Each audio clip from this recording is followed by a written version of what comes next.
سکھر سید ضیاء الرحمان bureau chief ملت news جنا welfare ایسوسی ایشن سکھر کے صدر اصلاح الدین شیخ نے کہا کہ بانی پاکستان محمد علی جناح نے برصغیر کے مسلمانوں کے لیے ایک علیحدہ آزاد مسلم ریاست حاصل کرنے کے لیے تحریک آزادی چلائی. اپنی انتھک محنت، ولولہ انگیز اور کرشمہ ساز قیادت کی بدولت کامیابی حاصل کی، لیکن افسوس کرپٹ سیاستدان، افسران اور بیوروکریٹس نے قائد اعظم محمد علی جناح کے پاکستان کو قرضوں کی دلدل میں دھکیل دیا.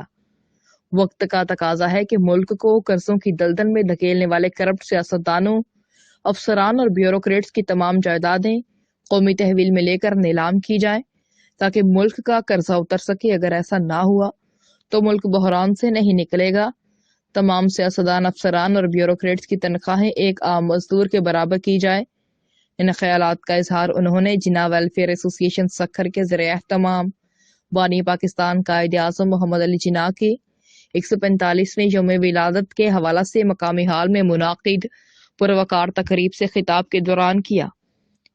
تقریب میں سماجی شخصیات وقار سومرو، غیاث الدین قادری، برہان الدین سومرو، عبدالجبار سومرو، عدیل شیخ، سرفراز انصاری، ملک اشفاق، نعیم الدین شیخ، ہارون میمن، فرقان مغل اور دیگر نے شرکت کی. تقریب سے خطاب کرتے ہوئے اصلاح الدین شیخ اور دیگر مقررین کا کہنا تھا کہ پاکستان کو کرپشن سے پاک کیے بغیر قائد اعظم محمد علی جناح کے خواب کو شرمندہ تعبیر نہیں کیا جا سکتا. آج ملک میں مہنگائی کے طوفان نے عوام سے جینے کا حق تک چھین لیا ہے.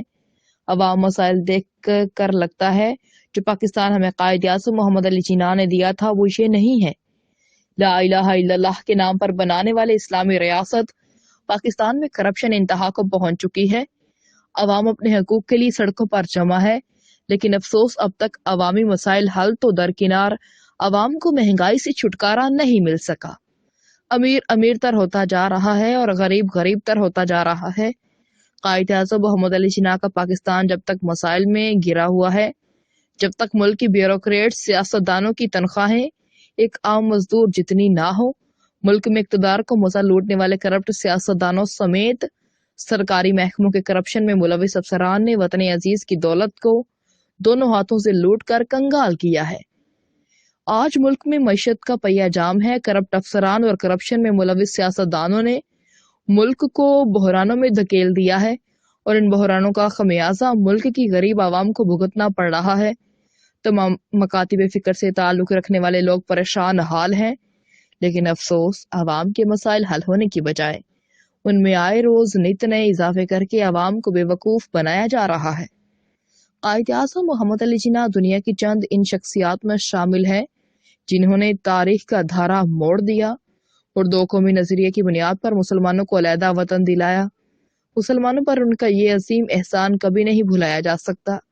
آج کے دن ہمیں عہد کرنا چاہیے کہ ملک کی سلامتی، خوشحالی کے لیے ہم سب اپنا کردار ادا کریں گے.